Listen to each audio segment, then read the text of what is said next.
1945 के बाद दुनिया बदल चुकी थी। एशिया और अफ्रीका जैसे जायंट महाद्वीपों पर राज करने वाला यूरोप बर्बादी के ढेर पर खड़ा था। हिटलर के जर्मनी और राष्ट्र मित्रों की लड़ाई ने यूरोप को आर्थिक और सामाजिक रूप से काफी पीछे धकेल दिया था और इस समय इस महाद्वीप के सामने एक नए अंधकार युग का खतरा नजर आ रहा था।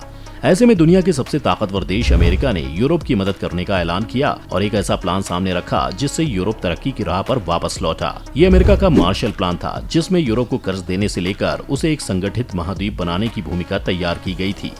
आज की इस वीडियो में हम आपको बताएंगे कि कैसे इस प्लान ने आगे चलकर यूरोप को विकसित और संगठित किया। सबसे पहले मार्शल प्लान की बात करें तो मार्शल प्लान को बेसिकली यूरोप रिकवरी प्रोग्राम के रूप में भी जाना जाता है। ये दूसरे विश्व युद्ध की तबाही के बाद पश्चिमी यूरोप को मदद करने वाला एक अमेरिकी प्रोग्राम था, जिसे साल 1948 में इनेक्टेड किया गया और महाद्वीप पर फाइनेंशियल रिकंस्ट्रक्शन के प्रयासों में मदद करने के लिए $15 बिलियन से अधिक दिए गए थे।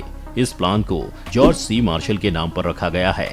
इस प्लान के तहत ये कोशिश की जा रही थी कि यूरोप को फिर से पटरी पर लाया जा सके, क्योंकि वॉर में अगर किसी महाद्वीप का सबसे ज्यादा नुकसान हुआ था तो वो यूरोप ही था। ऐसे में इस प्लान में बेसिकली वॉर के दौरान शहरों, उद्योगों और बुनियादी ढांचों को भारी नुकसान पहुंचाने और यूरोप के पड़ोसियों के बीच व्यापार में होने वाली दिक्कतों को दूर करने के लिए 4 साल की योजना के रूप में तैयार किया गया था। अब इस प्लान से पहले आप ये समझिए कि वॉर के बाद यूरोप की स्थिति क्या थी। असल में जंग के बाद जर्मनी पूरी तरह से सरेंडर कर चुकी थी। ऐसे में यूरोप 2 हिस्सों में बढ़ चुका था, एक था पश्चिमी यूरोप और एक था पूर्वी यूरोप, जिनके बंटवारे की वजह से ब्रिटेन के प्रधानमंत्री इन दोनों हिस्सों के बीच में जो बॉर्डर बना उसे आयरन कर्टन कहा करते थे। अब हुआ ये कि जो पश्चिमी यूरोप है उस पर अमेरिका का प्रभुत्व बढ़ गया था, जिसमें शामिल थे फ्रांस, जर्मनी, लग्जमबर्ग, स्विट्जरलैंड और इटली जैसे देश। वहीं दूसरी तरफ पूर्वी यूरोप में जो देश थे उन्हें सोवियत संघ ने लगभग अपने अंडर ही ले लिया था।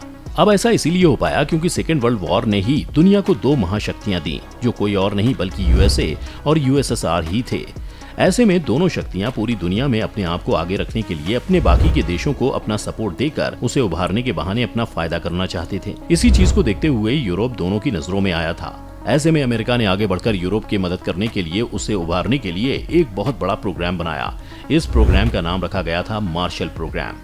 इस प्लान के एग्जीक्यूशन को ही एक तरह से यूएसए और यूएसएसआर के बीच कोल्ड वॉर की शुरुआत के तौर पर भी जाना जाता है। मार्शल योजना के तहत ही यूरोप का कोऑर्डिनेटेड रिकंस्ट्रक्शन साल 1947 के आखिरी में भाग लेने वाले यूरोपीय देशों की एक बैठक के बाद तैयार किया गया था, जिसमें अमेरिकी राष्ट्रपति हैरी ट्रूमैन ने 3 अप्रैल 1948 को मार्शल योजना पर अपने साइन किए, जिसके बाद ब्रिटेन, फ्रांस, बेल्जियम, नीदरलैंड, पश्चिम जर्मनी और नॉर्वे सहित 16 यूरोपीय देशों को सहायता देने की शुरुआत की गई। लेकिन यहीं पर आपको बता दें कि शुरुआत में इस मार्शल प्रोग्राम को पूरे यूरोप के लिए लाया गया था, जिसमें यूएसएसआर को भी मदद देने की बात की गई थी। लेकिन उस वक्त के यूएसएसआर के लीडर जोसेफ स्टालिन, जिन्होंने अमेरिका से मदद लेने से मना कर दिया था, जिसके बाद बाकी के पूर्वी यूरोप के देशों ने भी मना कर दिया था।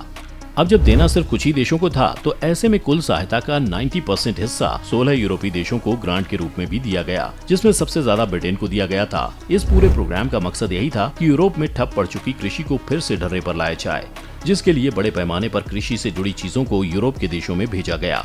कृषि के साथ ही साथ जो दूसरा सेक्टर था जिसमें सबसे ज्यादा बर्बादी हुई थी वो था पूरे यूरोप का इंडस्ट्रियल सेक्टर, क्योंकि हवाई हमलों ने बड़ी बड़ी फैक्ट्रियों को तबाह कर दिया था।